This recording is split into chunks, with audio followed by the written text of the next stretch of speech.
அனைவருக்கும் வணக்கம். இன்றைய தினமணி செய்தித்தாள்ல என்ன செய்திகள் இருக்கு அப்படின்னு சொல்லி பார்ப்போம். முதல் செய்தியில வந்து பார்த்தீங்கன்னா, இந்தியா டீம் வந்து பார்த்தீங்கன்னா, இந்தியன் விமென்ஸ் கிரிக்கெட் டீம் வந்து பார்த்தீங்கன்னா, ஒரு சாதனை படைச்சிருக்காங்க. உலகக்கோப்பை கிரிக்கெட் போட்டிய வந்து வின் பண்ணியிருக்காங்க. சரியா?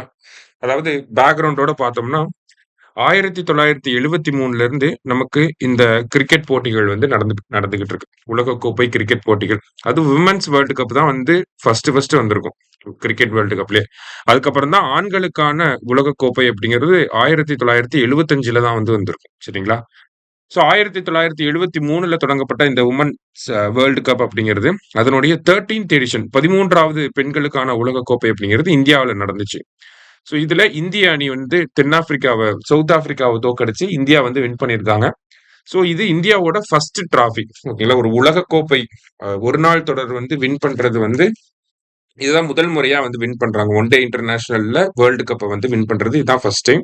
இதுக்கு முன்னாடி பாத்தீங்கன்னா, ஆஸ்திரேலியா தான் அதிக டைம் சாம்பியனா இருந்திருக்காங்க.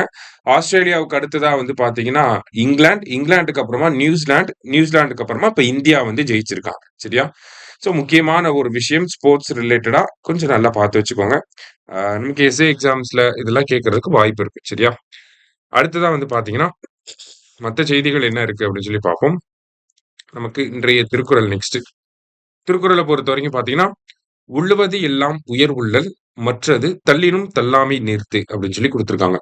எண்ணுவதெல்லாம் உயர்வை பற்றியே எண்ண வேண்டும்.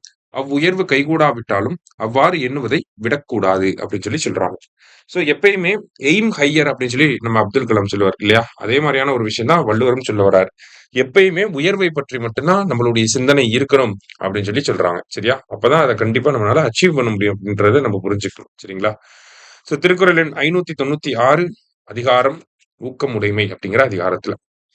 அடுத்ததா பாத்தீங்கன்னா, நம்ப முன்னாடியே பார்த்துக்கிட்டே இருந்த ஒரு விஷயம் தான். இந்த CMS-03 அப்படிங்கிற இந்த சேட்டலைட்ட பத்தி பார்த்திருந்தோம்.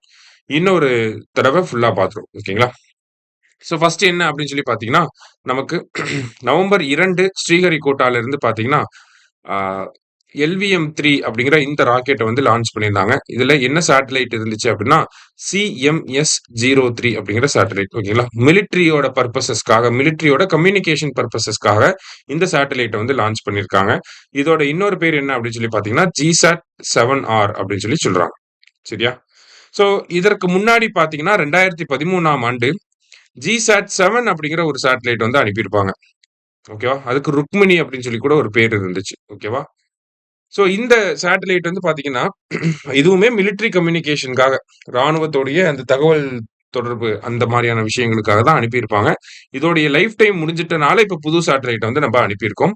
இதனுடைய லைஃப் டைம் ஒரு 15 வருஷத்துக்கு இருக்கும் அப்படிங்கிறத சொல்லியிருக்காங்க. சரியா? ஸோ மத்தபடி பார்த்தீங்க அப்படின்னா, இந்த சேட்டலைட் முழுக்க முழுக்க இந்தியாவிலே உருவாக்கப்பட்ட ஒரு சேட்டலைட் தான். சக்சஸ்ஃபுல்லா நம்ம லான்ச் பண்ணி முடிச்சிருக்கோம். அடுத்ததா பார்த்தீங்கன்னா, இந்த LVM-03 அப்படிங்கிற இந்த ராக்கெட். ஓகேவா? இந்த ராக்கெட் பத்தின விஷயங்கள நம்ம தெரிஞ்சுக்கணும். அதற்கு முன்னாடி பார்த்தீங்க அப்படின்னா, இந்த CMS-03 அப்படிங்கிற ராக்கெட் வந்து சேட்டலைட் வந்து கிட்டத்தட்ட 4410 கிலோ. சரிங்களா? இது வந்து ஒரு சாதனைய படைச்சிருக்கு. புதிய வரலாற வந்து கொண்டு வந்திருக்காங்க. என்ன அப்படின்னா, இந்த வெற்றியின் மூலம் இந்தியா, இந்திய மண்ணிலிருந்து விண்ணில் நிலைநிறுத்தப்பட்ட அதிக எடை கொண்ட முதல் செயற்கைக்கோளாக CMS-03 உருவெடுத்துள்ளது அப்படின்னு சொல்லி குடுத்திருக்காங்க. இப்ப இந்த லான்ச்ல ஒரு அச்சீவ்மென்ட் அப்படிங்கிறது இருக்கு. இந்தியாவிலிருந்து லான்ச் பண்ண சேட்டலைட்லயே வெயிட் அதிகமா இருக்கக்கூடிய சேட்டலைட் எது அப்படின்னு சொல்லி பார்த்தீங்கன்னா, 4410 கிலோல இந்த CMS-03 தான். அதையும் சக்சஸ்ஃபுல்லா நம்ப அதனுடைய சுற்றுவட்ட பாதையில வந்து நிப்பாட்டிட்டோம். சரிங்களா? அப்ப இது ஒரு அச்சீவ்மென்ட்டா இருக்கு. இத கொஸ்டினா கேட்கறதுக்கு வாய்ப்புகளும் இருக்கு. இது இல்லாட்டி இது ரிலேட்டடா இருக்கக்கூடிய மத்த விஷயங்கள். சரியா? அடுத்ததா வந்து பார்த்தீங்கன்னா, நமக்கு இந்த LVM-3ய பத்தி நம்ம தெரிஞ்சுக்கணும். பாகுபலி ராக்கெட் அப்படின்னு சொல்லுவாங்க. இந்த LVM-3ய. ஓகேங்களா?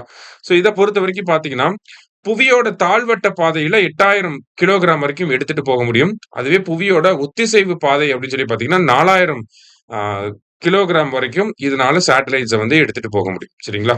இத நம்ம இங்கிலீஷ்ல பார்த்தோம்னா, low earth ஆர்பிட்னா 8000 kilogram. 8000 kilometre.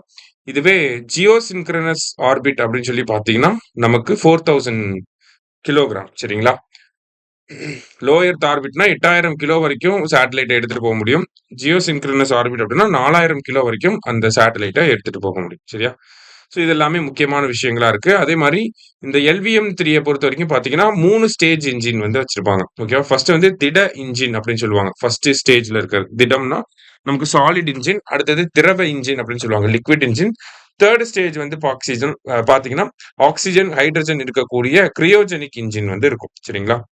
So இதுல 3 ஸ்டேஜ் இன்ஜின வந்து இப்ப ரீசென்ட்டா இஸ்ரோவே வந்து டெவலப் பண்ணியிருக்காங்க. புது டைப் ஆஃப் இன்ஜின டெவலப் பண்ணியிருக்காங்க.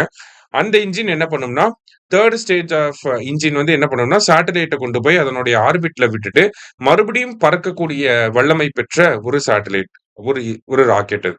சரிங்களா? நமக்கு வந்து 3 ஸ்டேஜா போகும் ராக்கெட்டு. அதுல கடைசி ஸ்டேஜ் வந்து பார்த்தீங்கன்னா, அந்த சேட்டலைட்ட அதனுடைய ஆர்பிட்ல கொண்டு போய் விட்டுரும். விட்டதுக்கு அப்புறமா மீதி இருக்கக்கூடிய அந்த 3 ஸ்டேஜ் வந்து என்ன பண்ணும்னா, எக்ஸ்ட்ராவா நெறைய தூரம் பறக்கக்கூடிய அளவுக்கு கெப்பாசிட்டி அப்படிங்கிறது இருக்கும். இதன் மூலியமா நம்மனால என்ன பண்ண முடியும்னா, ஃபியூச்சர்ல ஒரே ராக்கெட்ல ஜியோ சிங்க்ரனஸ் ஆர்பிட்ல ஒரு சேட்டலைட்ட, லோ எர்த் ஆர்பிட்ல ஒரு சேட்டலைட்ட நம்மனால ஃபிக்ஸ் பண்ண முடியும். ஏன்னா, லோ எர்த் ஆர்பிட்ல வச்சதுக்கு அப்புறமும் இது கிட்ட பவர் இருக்கும், கெப்பாசிட்டி இருக்கும். அதனால இதனால ஜியோ சிங்க்ரனஸ் ஆர்பிட் வரைக்கும் போக முடியும். ஸோ இந்த மாரியான ஒரு டெக்னாலஜியும் சேர்த்து இதோட டெஸ்ட் பண்ணி பார்த்துருக்காங்க. அதுவும் சக்சஸ்ஃபுல்லா தான் இருந்திருக்கு. சரியா? ஸோ இன்றைய செய்தித்தாள பொறுத்தவரைக்கும் பார்த்தீங்கன்னா, இது எல்லாமே முக்கியமான விஷயங்களா இருந்துச்சு. மீண்டும் நாளை செய்தித்தாள் வாசிப்பில் சந்திக்கலாம். நன்றி. சுரேஷ் IAS அகாடமி வெற்றியின் முகவரி.